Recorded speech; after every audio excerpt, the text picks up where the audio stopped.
So welcome to another episode of Junkyards and Barn Finds with Sean, and I'm Sean.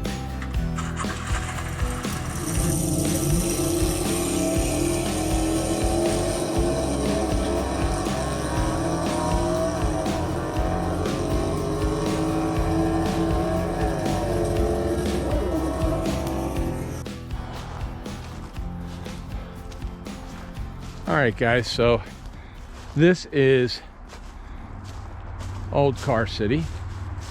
There's the front end of my favorite car right there. There's a front end of a 70 Chevelle. There's, I think the oldest car that's here is an Oakland. It is. This is the Oakland. So this is the oldest car that is at the place. The oldest car here, the Oakland. And so this is right at the beginning of this place. Let's just take a quick walk around. So thank you for joining us at Old Car City. We're going to be trying something new. We're going to shoot with two cameras at the same time, and so check out the videos. They're going to be different because one camera is going to be looking out my left side, the other one's going to be right, so it's going to kind of be like this. So they won't be the same, but this place is so huge and so large that I really, in order to get this done, I had to do it that way.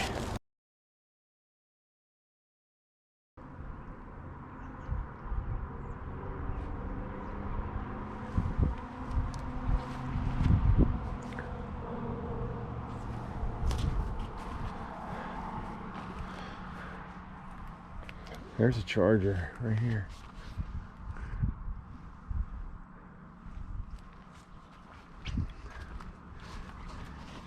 So this is pretty incredible.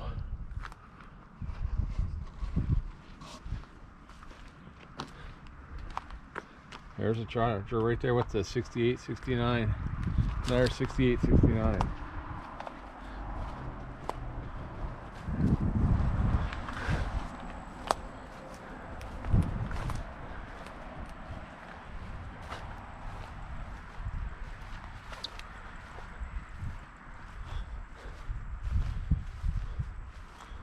Old pair of centerline wheels there. It's that Coronet.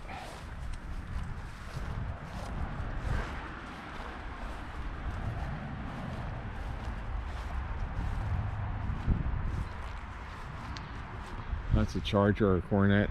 Duster, Duster, Duster, Charger, Charger, Barracudas. Barracudas.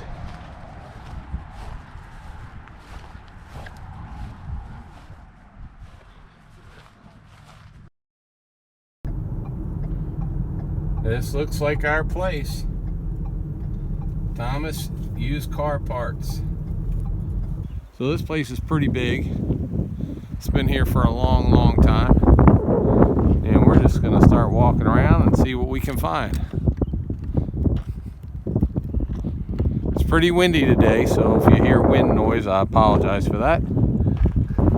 This looks like the land of Camaros, Firebirds,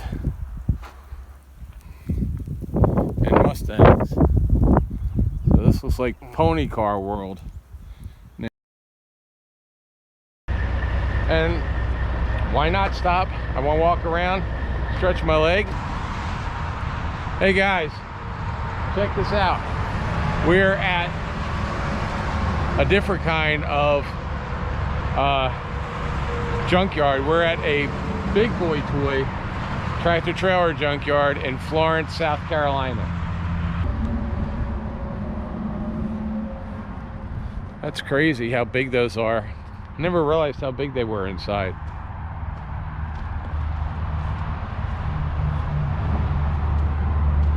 Maria McLean's Trucking, North Carolina. That's a pretty cool looking truck. Kranz L&L Transport from Georgia.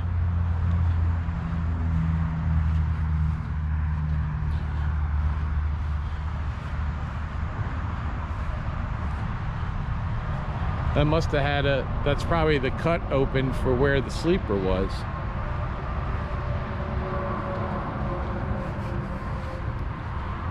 A lot of these don't look too damaged. Roadway moving and storing, Fullerton trucking.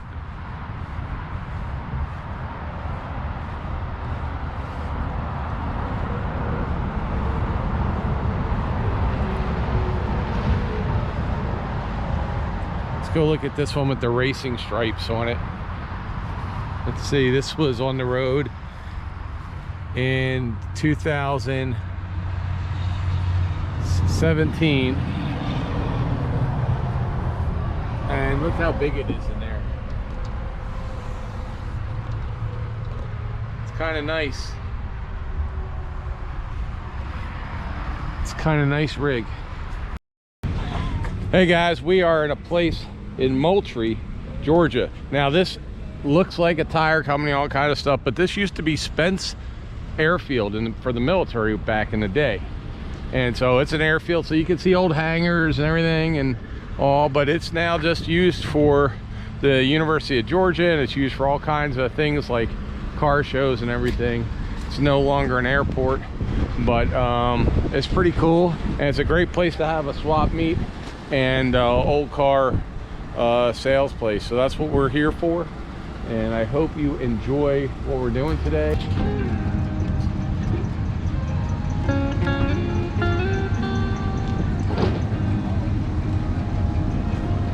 See, is this a Shelby? I don't know. 334-803-7333. I don't think it's a Shelby, but you never know.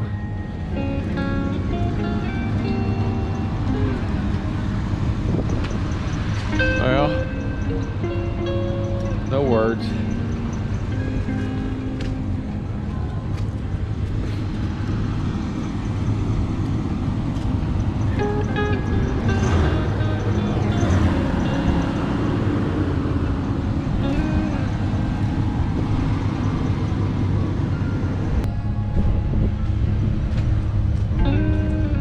A5 Blazer. Who knew they'd be as expensive now? Back in the 70s, you couldn't give these things away.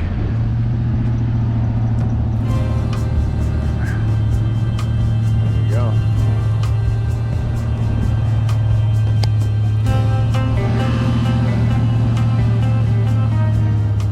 '67 big block 462. 8,000. Lincoln Continental. 2-door. Drives, rides at home.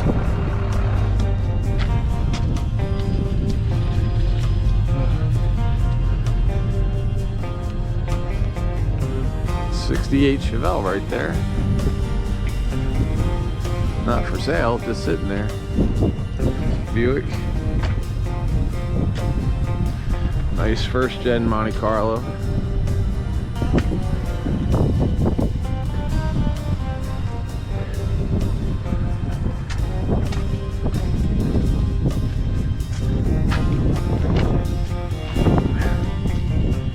Couple pickup trucks. '66 Ford Hot Wheels Tour Slim Pickers.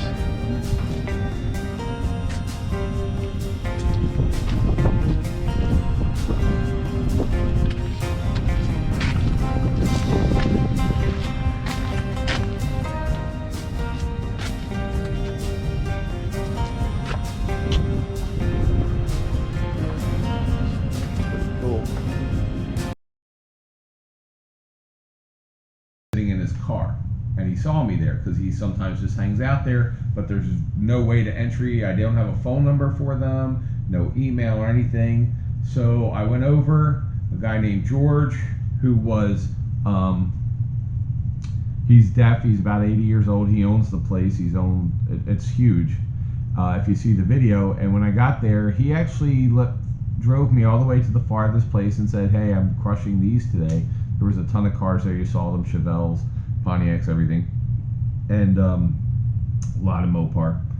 And he just is old, and his daughter doesn't want to run it, so she's cleaning it up, and they're selling everything and just crushing it. And in the middle as I walked around, I got to the back 40 of it. I mean, it's a huge place. I had to drive from section to section, and there's just this big giant pile of scrap metal with like 5 or 6 big tractor trailers and dumps. They're just grabbing the cars and they're just crushing them and selling the metal. And I mean, I found everything in there. There was some Chevelles, there was Cudas, there was Challengers, there was everything.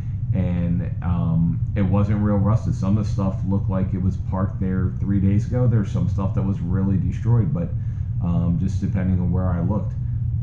At the end, I mean, I was there for about an hour, and then he came looking for me. And at the end of the video, you'll see me driving, and you'll see Camaros and everything to the right and the left and everything.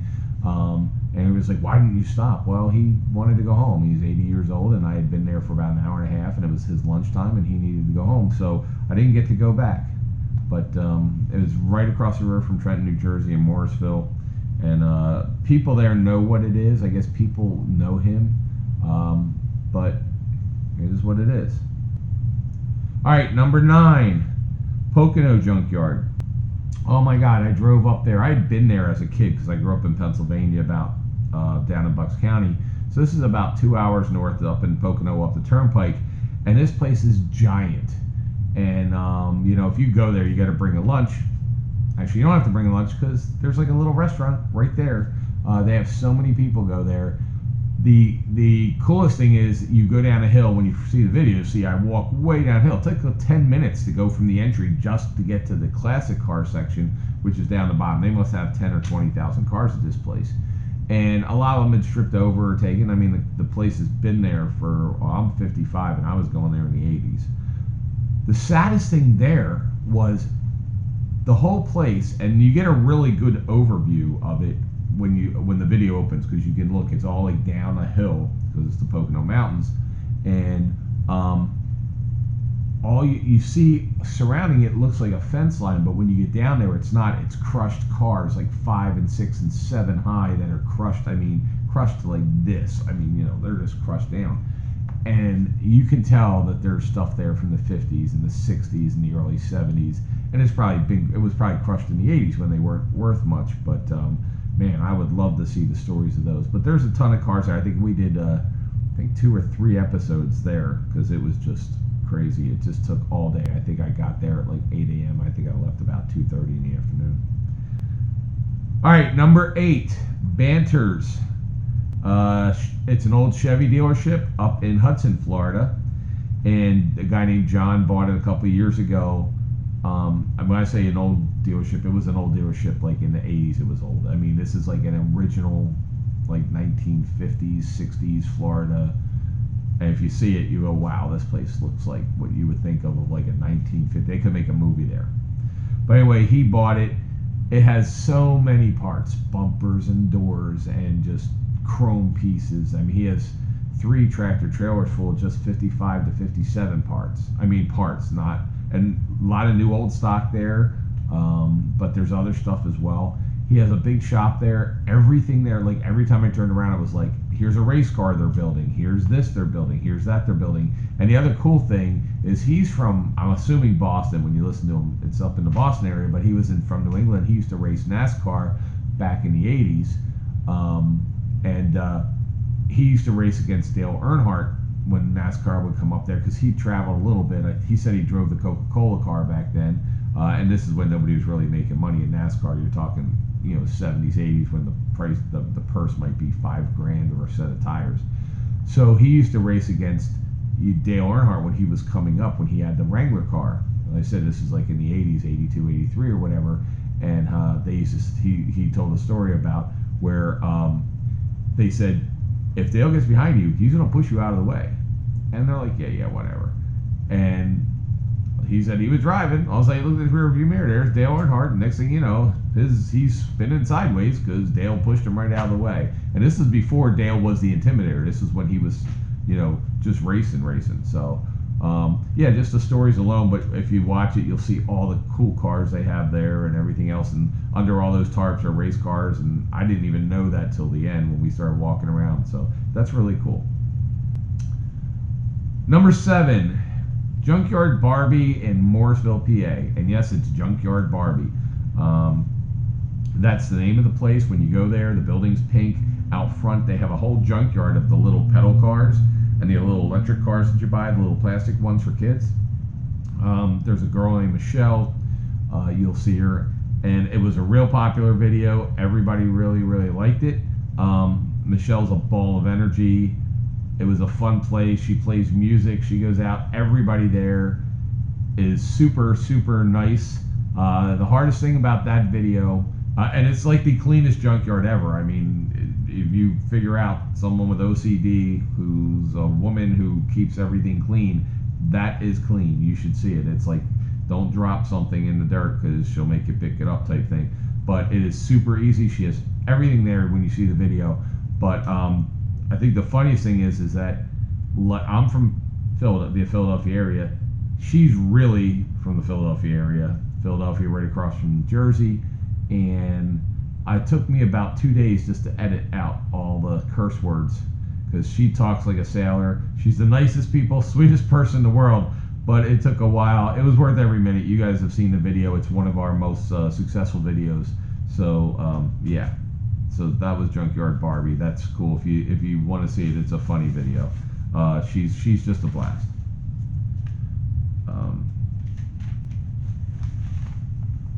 All right, number 6, the Goose Junkyard in Perks CPA. This was right in Bucks County where I grew up.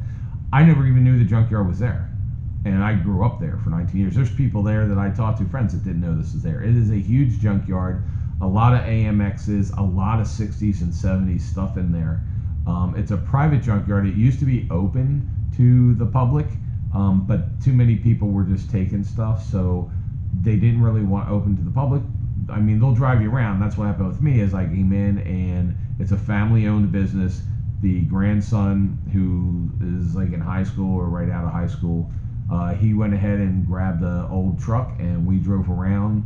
There's 3 videos of it. That's how big it is. I mean, we're driving around. He would stop, tell me this is here, this is there, whatever. We had a fun time. It was a family friendly. They were super, super nice, and just a ton of AMX and other cars because their grandfather loves that stuff. And the kid himself, I think he said he had a big block Chevelle or something. Waiting to get his driver's license, maybe? I don't know. All right, number 5. Number 5, Hudson's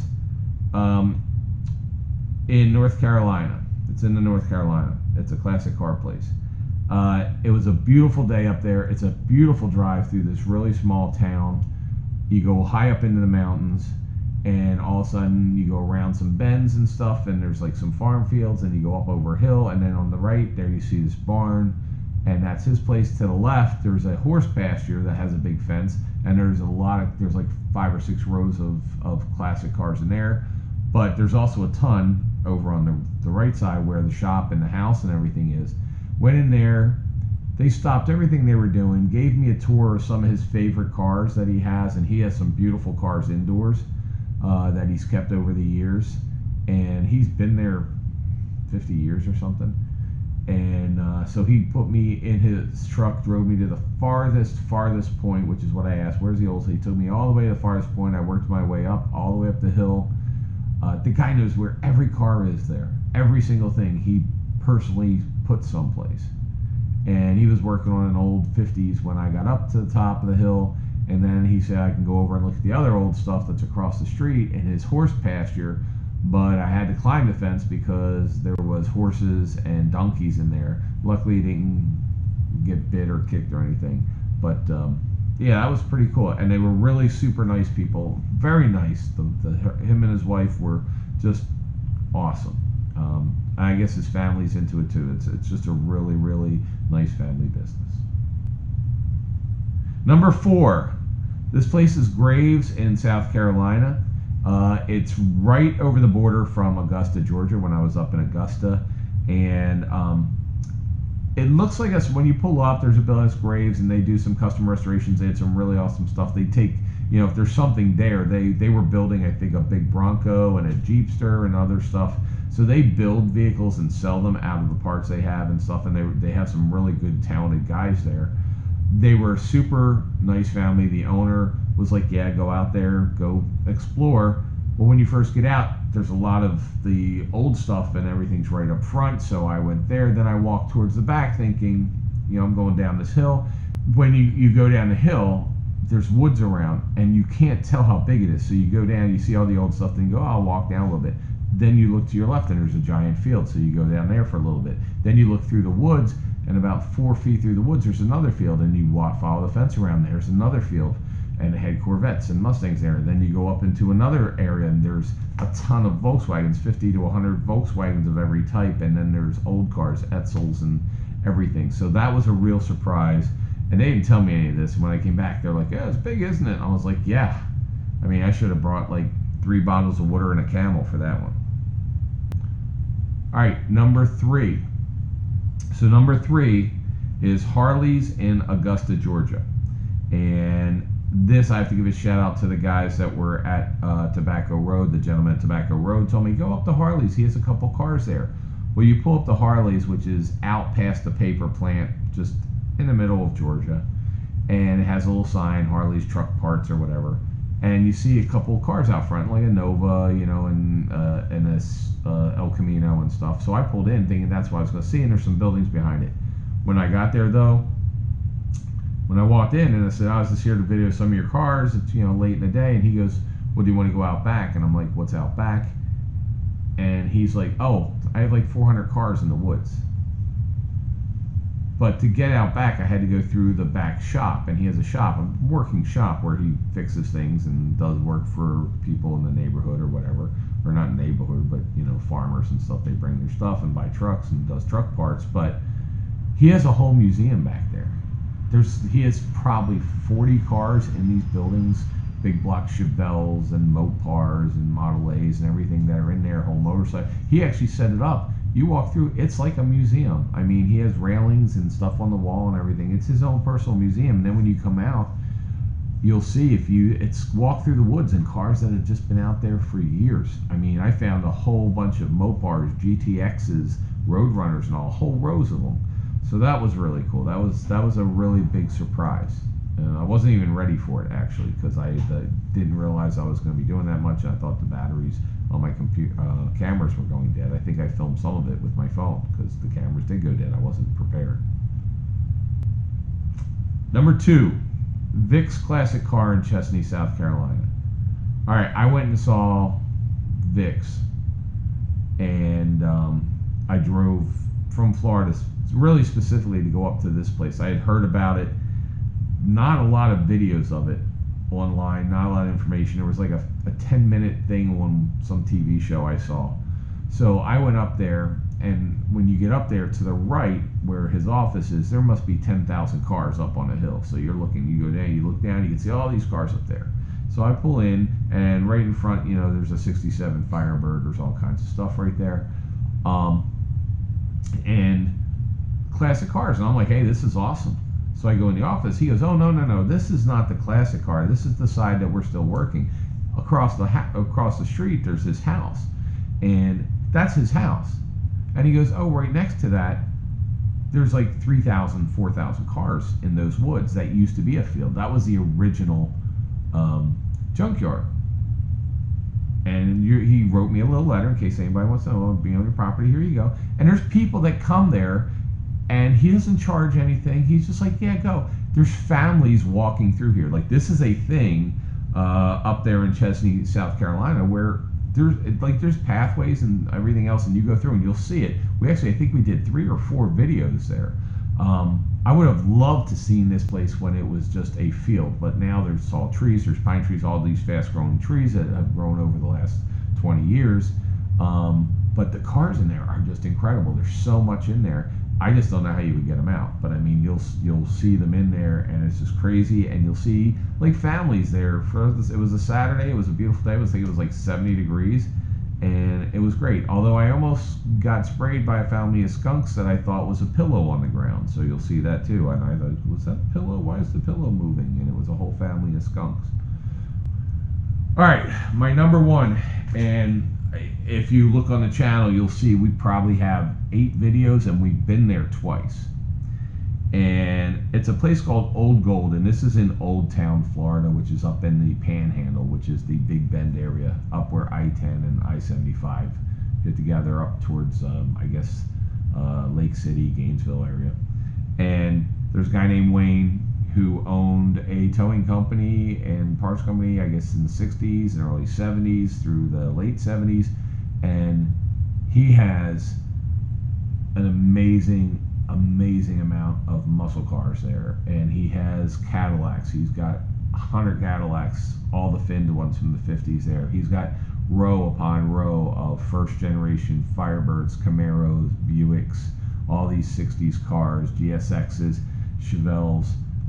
In fact, we went there first. That was one of the first places I heard about.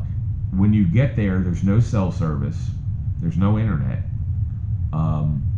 It's in the middle of nowhere, Florida. And when you get there, Wayne is there, and there's a couple guys, and these are just, you know, your old Georgia, or North Florida guys. If they like you, you can go out and check stuff out. Now, there's a lot of bees. In fact, I thought in one of the old Cadillacs, I was like, that's a weird looking back seat. The whole back seat was a giant wasp nest.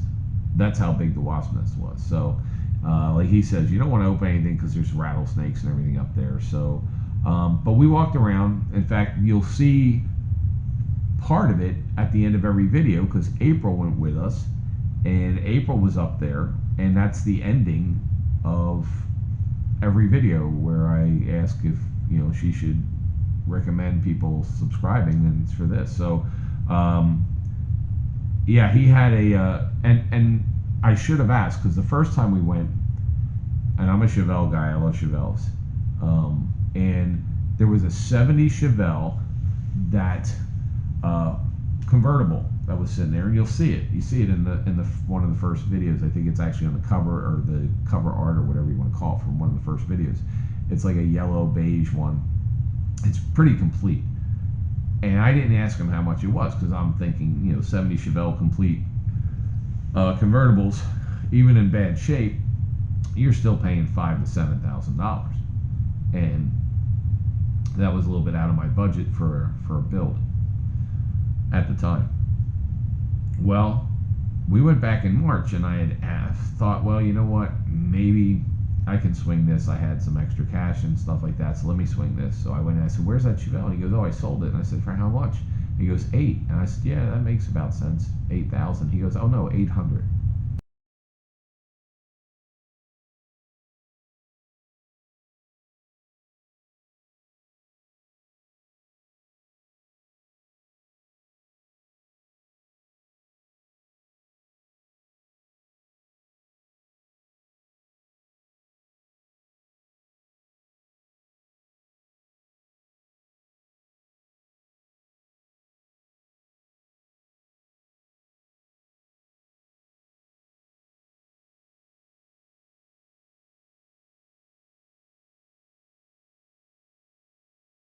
April, should they subscribe to this channel even if they don't like cars today for this one?